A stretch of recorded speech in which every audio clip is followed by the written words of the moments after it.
Welcome to the Shepherd's Pie, a slice of hope to raise faithful kids, where we focus on topics that impact young people today.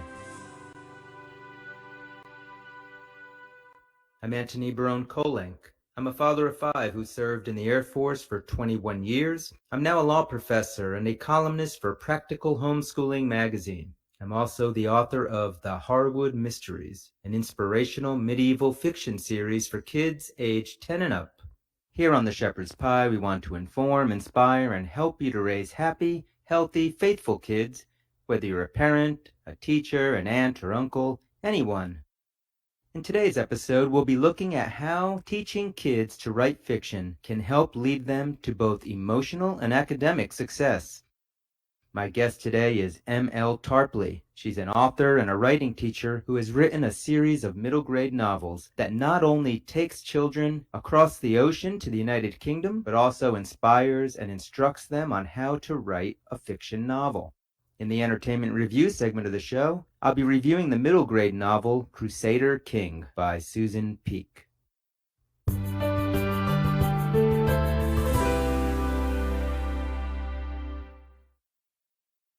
You know, they say that our kids today don't know how to write, that we're not teaching them grammar and writing style like we used to do in the old days. And I think that's partly true. I know myself as a kid, writing fiction was a way that inspired me to learn how to write better, and that was a release for my own creativity and imagination, and helped me to use some of my free time in a productive way, and frankly kept me out of some trouble. I find even in my own family's life, the outlet of creative writing and writing fiction stories has been something that all of my children have benefited from at some point. There's something about putting pen to paper or fingers to keyboard and entering another world where your words create characters and places and universes that did not exist a moment before, which inspires kids and can help them to work through their own issues in their lives. Today I speak with an author who knows a lot about teaching fiction to kids, because not only has she written a wonderful middle grade series whose main character is struggling to write a novel, but she's also put together a writing toolkit for youth that teaches them not only the benefits of writing fiction, but the mechanics of how to do so.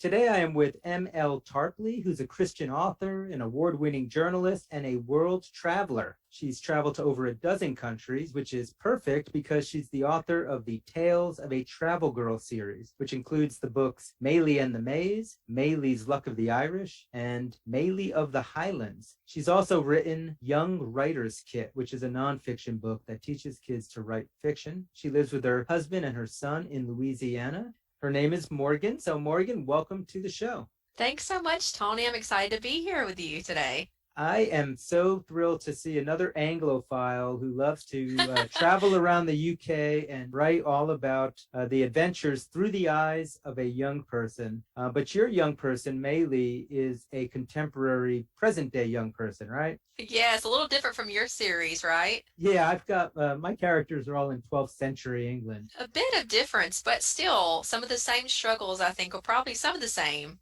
Probably. So we're going to get a chance to talk about a lot of different things. But before I even do so, Maylie is your main character. Tell the listeners real quick, who is Maylie? How old is she? What's her background? Sure. When the series starts with Maylie and the Maze, Maylie has just turned 10 years old. She has a twin brother named Camden, so he's also turned 10. And Maylie wants to be a writer. She wants to be a published author, but she has a big problem. She can't finish a story, to become a published author. And so Maylie's not sure how that dream's going to happen. So that's Maylie's big problem when the book starts. I need to get some advice from Maylie because that was the story of my life. All throughout my life, I was writing these fiction books and I'd get about 100 pages into them and then I'd sort of sputter out. And it was really only, the series. Too. So is this your first series that you've been able to take to conclusion? Yes, it has actually. So yes, I have the Melee complex too, we'll call it. It's kind of like, other skills and things, practice makes perfect, and you have to keep trying. If you give up, you're never going to finish a book. You guys gotta keep going, right?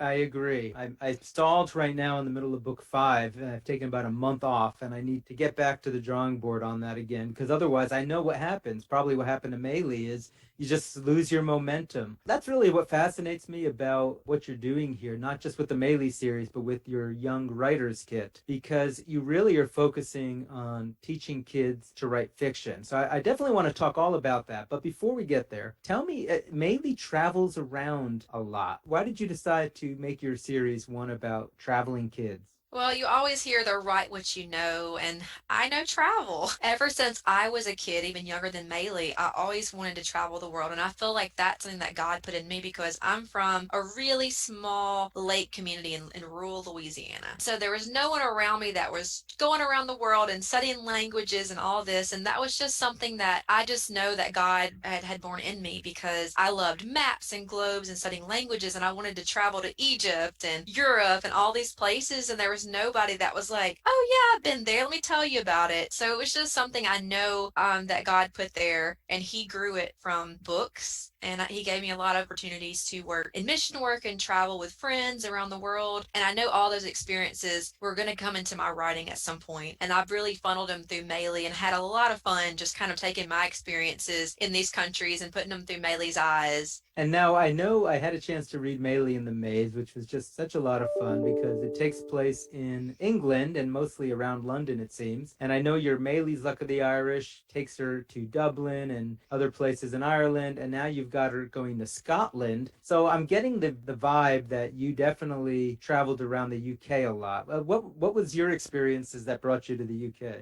Oh, well, the first time I went to the UK, I went on a 3-week backpacking trip after college graduation with my best friend. It sounds like ideal thing, right? So we went through England, we went up to Scotland, we took the ferry to Belfast, Northern Ireland, went down through Ireland, back across to the ferry to Wales, and then into England. Then we went to take a day trip to Paris, because why not Paris in a day when you can slip it in there? So that kind of started my travels in the UK, but I've been to the UK 4 or 5 times. I feel like we should be sipping tea, hot tea right now. We should have planned this, Tony. I am sipping Clotted from cream. my Crystal Light peach mango tea, but I don't think that's quite the We'll same just as pretend Earl we're having Grey. afternoon tea right now. You took some of the same journeys I took when I was doing my sort of what I called my research tour for my Zan books because I wanted to see the places I was writing. And I'm assuming that in all these different books, the places Maylee goes are the places you've actually been yourself. Most of it, yes. There are a few places here and there in the book where I haven't been, but I've extensively researched, but I have been to the most of the places. And then, of course, there's going to be several books to come with some other countries, new countries featured. And I wanted kids to be able to travel through Melee. Even if they couldn't travel themselves, they can always travel through fiction, whether it's a fictional world or the real world. Sometimes things are just not accessible to us. Because when I feel like with my travels, God really used it to open my eyes and help me be even more compassionate to others when you see how other people live and that other people can be so different but also the same, and that we're all people who God loves and cherishes and created. In each of the books, I try to talk about social issues. In book 3 that just released, Melee of the Highlands, bullying figures in and how Melee deals with bullying, which is a big deal, especially in schools and online today. And so I'm trying to also have that through our worldview. And I think it's nice too for parents to know just some books that they can send their kids to and read that they know are clean books that also, are based on a Christian worldview. Absolutely. And when I hear you talk, you're really it's clear that your faith is informing a lot of what you're writing about. And I'm assuming these books when I read over Melee in the Maze, I was thinking fourth, fifth grade is probably a really good age for the series. Yes, definitely what we call lower middle grade. Middle grade's kind of, a big umbrella term, and then but you Right. do have some of the upper middle grade books and the lower, and I really wrote this to kind of bridge the gap between chapter books and those big middle grade books that are just kind of too daunting. Also, they're illustrated. I was really wanting them to be illustrated so they would have that element as well. And I also just thought it was a fun kind of thing to do. The illustrator of the books, Monica Brunjes, she's really talented. I love the illustrations. We were like, what else can we do with these? So we decided to make activity and coloring books. So each Melee book has a companion coloring and activity book, and you can purchase them on Amazon. Yeah, I really enjoyed the illustrations, and it definitely does, I think, make it more accessible for the age range that you're shooting for too. It makes it a lot less daunting. So let me ask you this though. So in Meili, she clearly is a writer, like you talked about, like you and I, and it seems to me that writing fiction for kids is something that is important to you. And I'm wondering, why is it that you've sort of chosen that to be your focus in these books?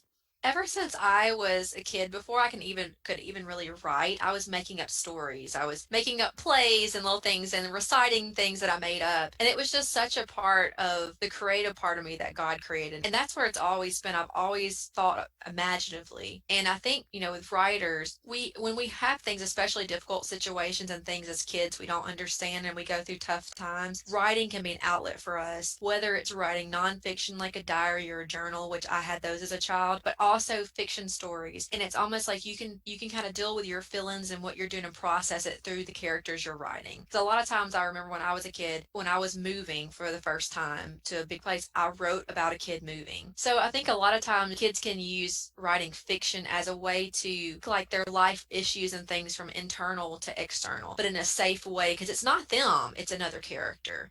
I really want kids to embrace if they like writing or not. Some kids, all the writing they've done is in school, and that can be kind of like, I don't want to write, I just do it in school. So I was like, but you never know what future writers are out there and what kids do need that outlet. So I do writing workshops, and I created this young writers kit because of kids like Maylee.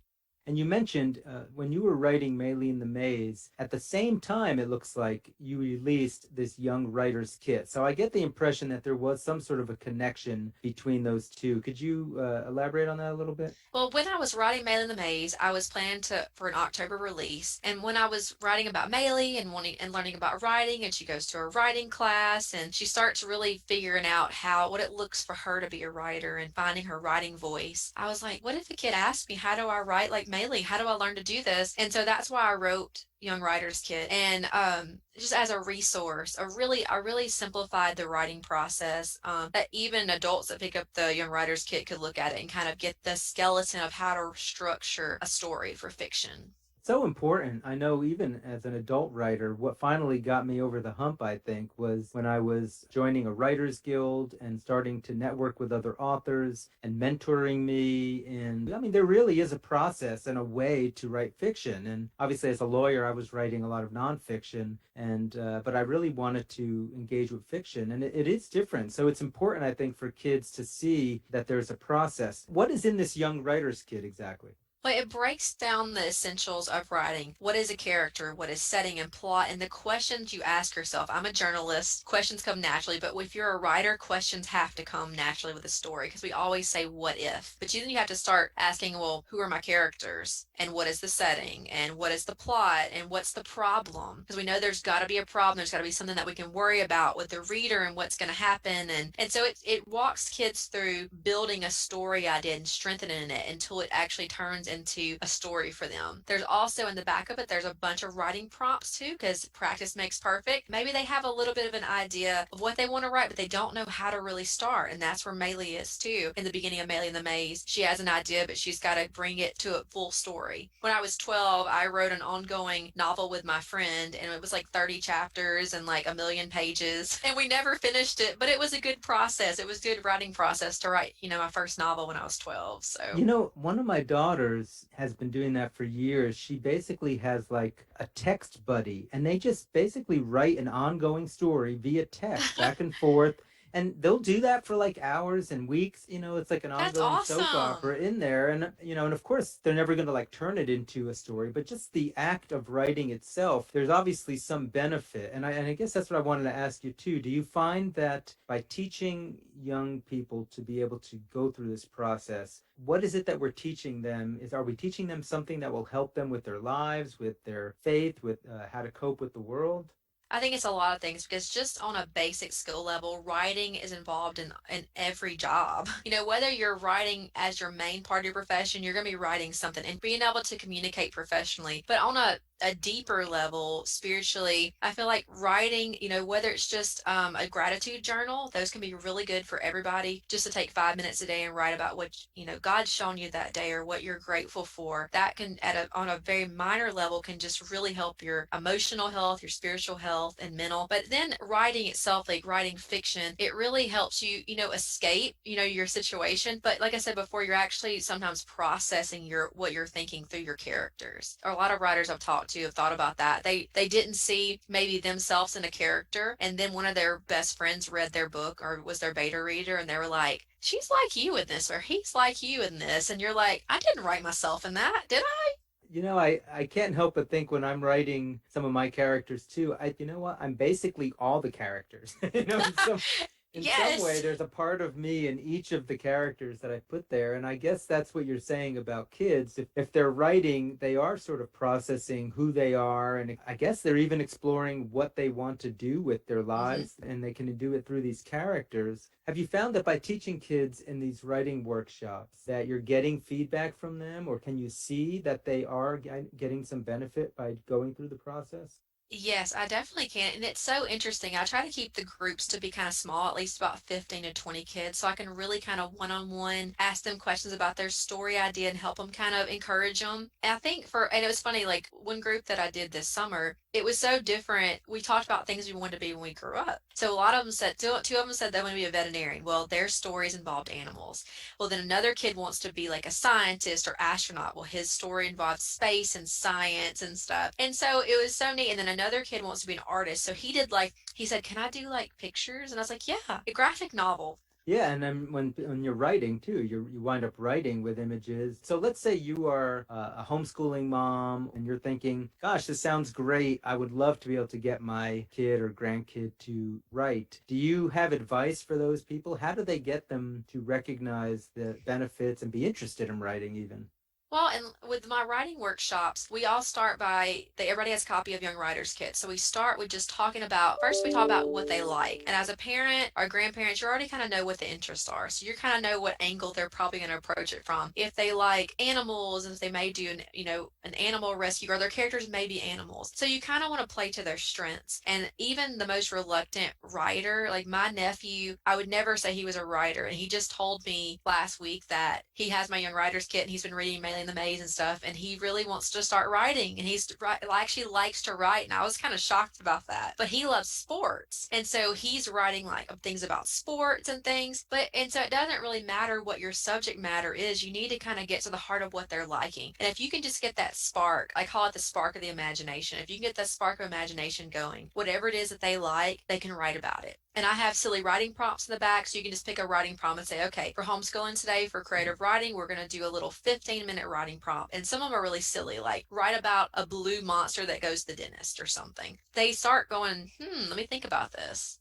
Yeah, no, that is, and that's actually real writing techniques too, right? I mean, I've seen Yes. places where basically you could just take three different types of things, put them in a hat, and pick them out randomly, and be like, okay, write something about this. Now, is there anything that you would advise teachers or parents not to do when they're doing these writing projects with their kids? I would say it's always hard to say this, but just kind of step back and let them have a little space. I know with instructing my toddler, and I'm not a teacher and I don't homeschool, so it's just kind of like you want to be like, here, let me tell you how to do this, or let me help you with this. I think just giving them some space, which can be hard, and especially with creative things, let their mind kind of go. And even if they're not acting seriously about it, just give them a little time and see. You never know when that spark of imagination might hit them, and they could just end up wanting to be a writer, and it could just really become something that they either do to help them, as an outlet emotionally, mentally, spiritually, or it can turn into a career one day. So you never know. And I think a lot of kids, they may not know they're good at writing or like it because, like I said, they only write for school. So you never know with that what you give your kids to do and just let them go. And it may just be a little 15 minutes,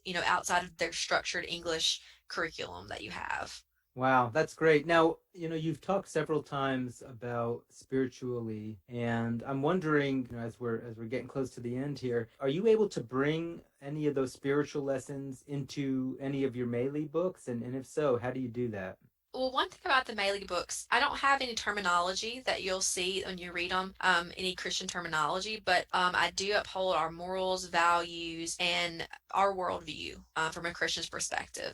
For one of the reasons why, because I wanted my book to be more accessible to more kids, and also it opens up doors for me to be able to speak about my faith when I'm on a low level in schools and different places, when I'm talking about my inspiration behind the books and things like that. And of course, like I said, in the acknowledgement section of the book, I thank God in it for a creative spirit. I want to be able to inspire kids, but also teach them compassion and teach them to embrace people that are different than them just because they're different, and also to look at the world through a different set of lens, because God's always challenging us to look at a situation through his eyes, and that's really hard to do because we're just humans who are so self-centered about things. To remind ourselves to look through a different lens, look at the world through his eyes, look at it a different way. Yeah, I'm part of a Catholic writers group in Jacksonville, Florida. And every year, actually, when we kick off our new year, that's one of the conversations we have is like, what does it mean to be a Christian writer? Because a lot of people, I mean, they could write something that wouldn't sound Christian. I was struck by that reading Maley in the Maze. But when you're writing from a worldview, as you talk about, I mean, the reality is who we are is going to come out in our writing, and just how our characters, address the world, the things that we focus on, things we don't focus on. And so being a Christian writer doesn't mean, like you say, that you have to like hit the reader over the head with their Christianity, because you're presenting to them a worldview that we know is truth because we know where we're getting it from. Hey, so if people wanted to get a hold of your books, what's the best places you'd like them to go to get your books? I would love for you to check out my website, mltarpleybooks.com. You can order signed copies of me. I absolutely love to sign books, whether it's in person or sign them and mail them. I have a lot of fun doing Happy Mail, and each book is signed very uniquely. It's not just my name. Each book has a different message. And so I had fun really thinking about that. Like, I'm signing books. I'm not just going to sign my name. What am I signing? What can be encouraging for kids for this story? And so if you want to order a signed copy, you can go to my website and email me, and I can do it through PayPal or Square. And then other places would be Amazon. Really, anywhere online you can find it.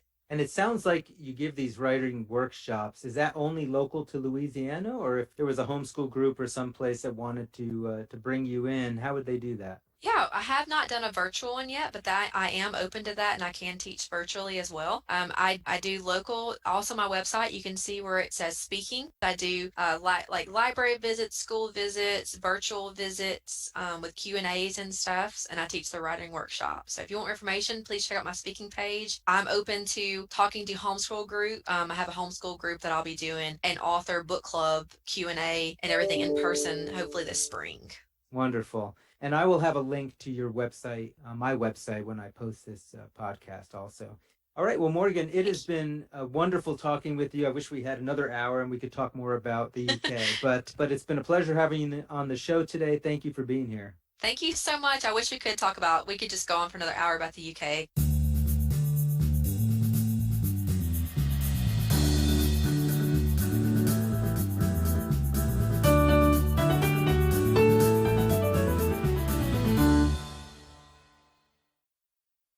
In our entertainment review segment today, I review the book Crusader King by Susan Peake, published by Tan Books.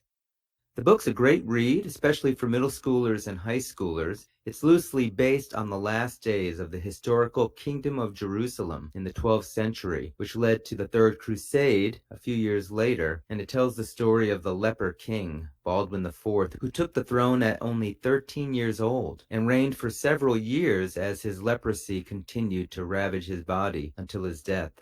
The book takes place around the same time as my Harwood Mystery series, actually, and some of the events referenced in it are referenced in my series also. The book is very well written, it's engaging, and would definitely catch the attention of a young mind, and perhaps even spark some of that creative writing inspiration that we were speaking about in our interview segment today.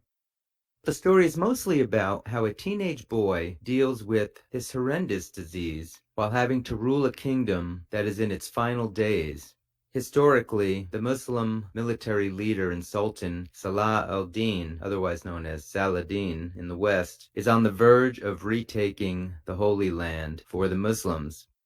The Kingdom of Jerusalem has been held by Christians for almost 100 years after the First Crusade and the Second Crusade, but due to a lot of Christian infighting and a failure of the West to support the Christians in the Holy Land, who were facing mounting odds to maintain their kingdom, as Saladin was conquering the lands around him and centralizing power in one leader. The book starts off with a captivating scene where the young Baldwin exposes himself to leprosy without realizing it by embracing a leper in a Christian gesture of love. And it recounts the story of him and one of his friends, Theodore, as well as his sister, Sybil, who all become intertwined in this historical adventure with intrigue, medieval battle scenes, and a good deal of history. It's a great story to teach the history of the Crusades, and especially about the final days of the Kingdom of Jerusalem before its fall to Saladin. It even provides a glimpse into some of our modern conflicts going on in the Holy Land today. But the story is really about friendship and faith, and how a young boy facing a desperate future with this leprosy disease could somehow maintain his faith and even achieve some modest military victories in the final days of the crumbling Kingdom of Jerusalem. In our interview segment, I spoke with M.L. Tarpley about books where middle schoolers could travel the world. In Crusader King, we travel all the way to the Holy Land. Readers should be aware that the book is very much written from a Christian perspective. It talks about the Muslims sometimes as infidels, which is what the Christians considered them at the time. It recounts the loss of Jerusalem to Christendom as a tragic event in history, yet it doesn't portray even the enemies of the Christians in any way, denigrating to them or to their faith. Yet it is viewed through the eyes of the historical people living at that time, and in that way maintains its historical context.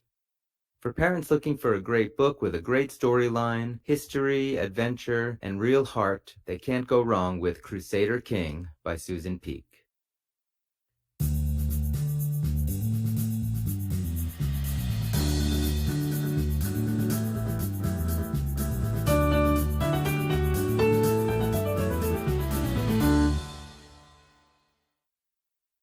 That's all the time we have for the show today.